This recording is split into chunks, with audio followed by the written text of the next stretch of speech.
We often forget our ancestry, albeit primitive, still shared the same divine spark that we do.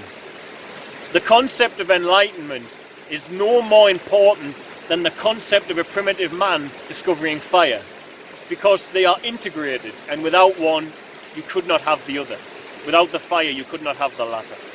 What I desire is man's red fire to make my dream come true. Now give me the secret, man, cub. Wow, clue me what to do.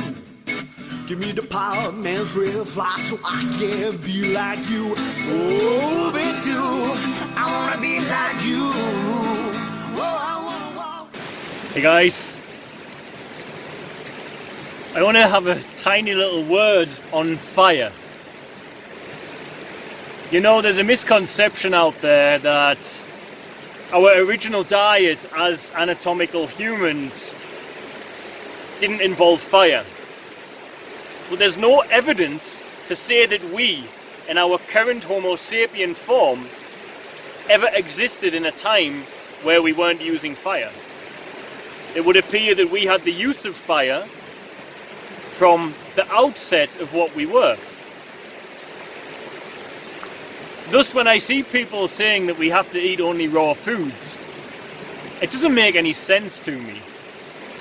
But in my past, I ate a fruitarian diet. I tried it. Didn't feel right to me at all, totally restrictive for the life that I live.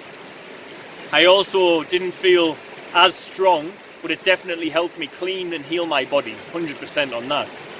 But I didn't feel as strong eating that way as having a higher protein cooked vegan diet at the time. Now at the moment there's also this going around that it's raw meat. And of course raw meat has its benefits, as in there's a lack of certain carcinogens, but also has its dangers, in as you can get sick, bacteria, so on and so forth.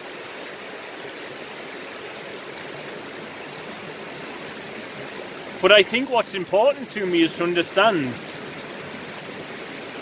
the only reason that we're able to start mulling over what diet we could choose as a species. Some of us are mulling it over in a very closed-minded way and not accepting any discussion on the environment, which is problematic because we do have an environmental issue and there's not enough land for everyone to eat meat.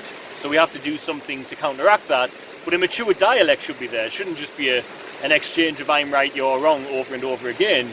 There should be something productive. Each side of the party should come up with working solutions, and that's what I'm doing here. However, I'm not sitting on either side of the fence of vegan or carnivore here. I'm just doing what's best for the environment, which means we will use animals to turn up the soil, etc. because there's no ecosystems that exist without animals. However,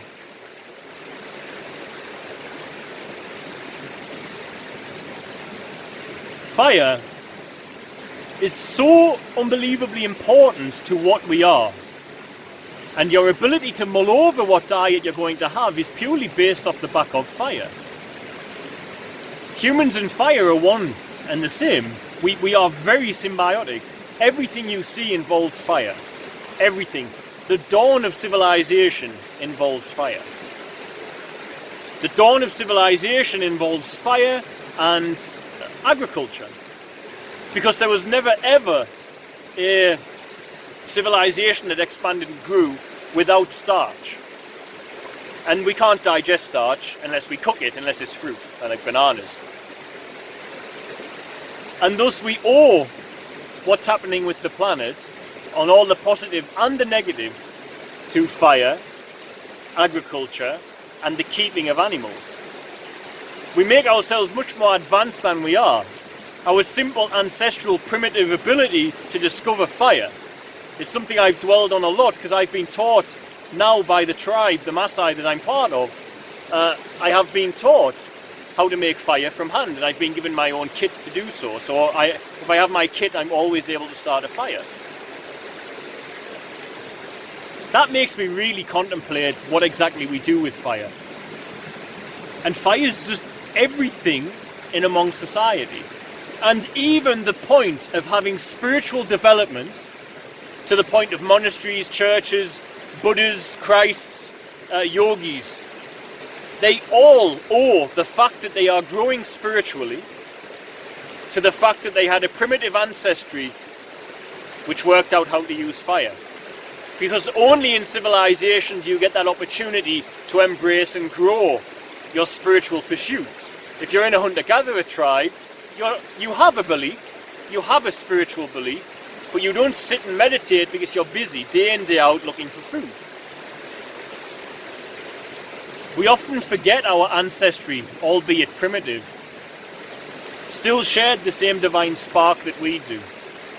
The concept of enlightenment is no more important than the concept of a primitive man discovering fire, because they are integrated, and without one you could not have the other. Without the fire you could not have the latter. So I have a deep, profound respect for fire and the fact that it is human and it's part of us. We've learned to use it. It's as much a necessity in our current human life as water and air. We don't even survive out in nature without it to stay warm.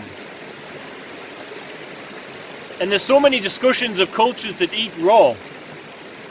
And yes, everybody eats raw fruit. And it's how it's supposed to be, because then you perpetuate the seeds. But countries that are eating raw meat, it's cold. It's hard to start fires there. I'm not saying that's the only reason. But what I'm saying is, when I'm spending time with hunter-gatherer tribes in a real setting, away from antibiotic-laden animals, etc., the reason they use fire is because it stops them from getting sick.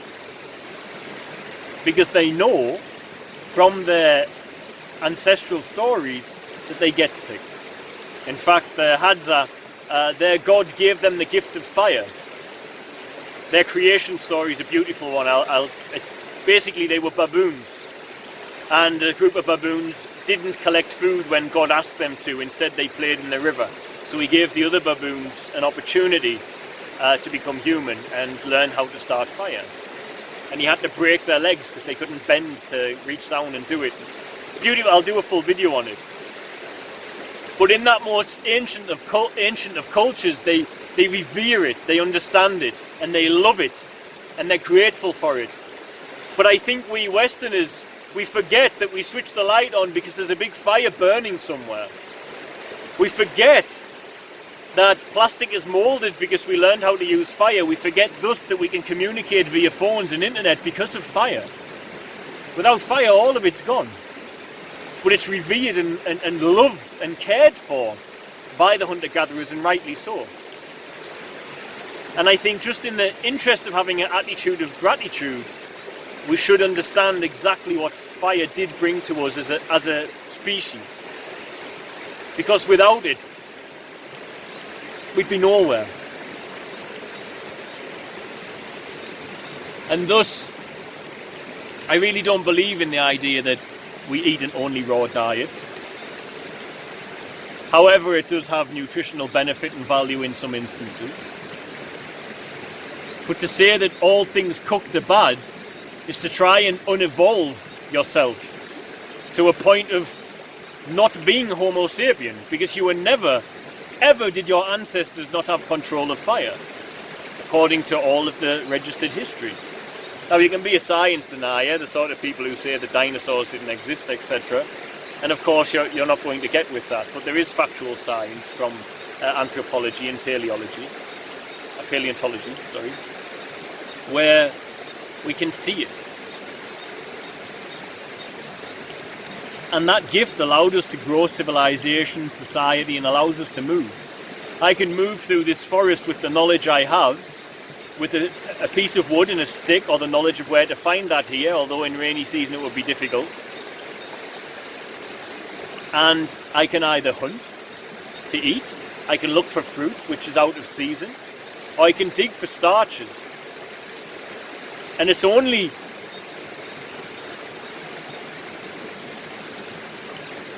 softened Western mindsets that would say that cooked food is bad. because that's not reality. If I was going to walk through this forest and say I can only eat raw something, I'll starve. Factual. As would the tribes here. But the fact I know I can cook and there's water,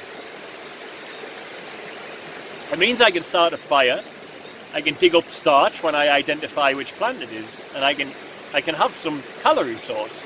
I might be able to hunt, trap an animal, of course, that's another option, although not part of my my necessities. When I can grow food, there'd be no reason for me to do that. There's so few wild animals, it'd be pointless to hunt one when you can, if you were to eat it, embrace using a farm animal. Because nature and farmed animals have a separate identity at the moment. They both have equal moral value, but they have a separate identity. And thus, it's pure ignorance, really, to say, unless you're going to operate as an agriculturalist and build your life around growing your own raw food supply, that being raw is the natural thing for humans to do. Because the natural thing to do is to hunt and gather. That is what all our ancestors did. You can fish, you can trap, you can dig, you can pick, you can grind, you can process to make flowers from seeds, etc. Every calorie is precious. You know, as much as the calories in a packet of biscuits is what it would take for our ancestors. If they missed out on that many calories, it might be the difference between them having children and not in a year. Literally. That's a factual anthropological study, peer-reviewed. The calories of a packet of biscuits determined if we could breed, if we found them or not. That's what's natural.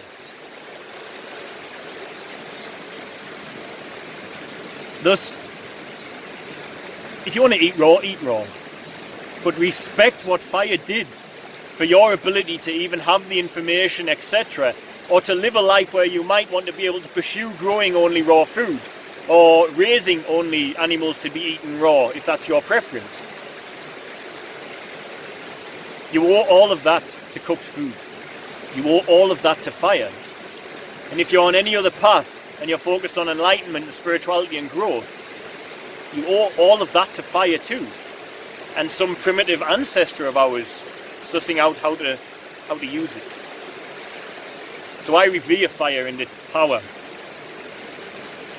I still do not worship fire. I still know the one true God is beyond this reality.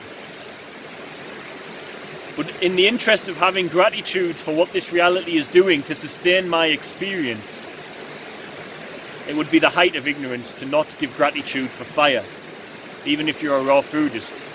The only reason you've got the ability to be a raw foodist is because somebody cooked food. My arm was starting to get shaky. It's my pick line arm, so it's sorry for videos like that.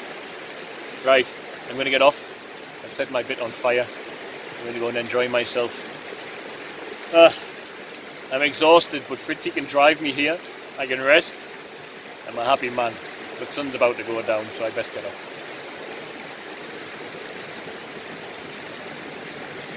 I love you all.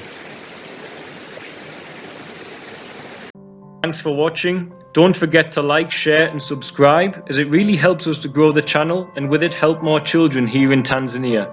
Also, don't forget you can support our work by sharing with children in crisis here, be it sharing for a particular need or even sharing one-on-one support for education, housing, food and medical care. It can be done for as little as the cost of a cup of coffee a week back in the West after all.